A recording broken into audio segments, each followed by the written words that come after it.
Gumaganda ang paligid kung bawat tao ay puno ng pag-ibig.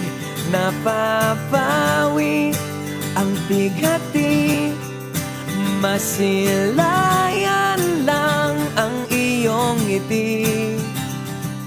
Okay gandang isipin ang isang mundong puno ng pag-ibig.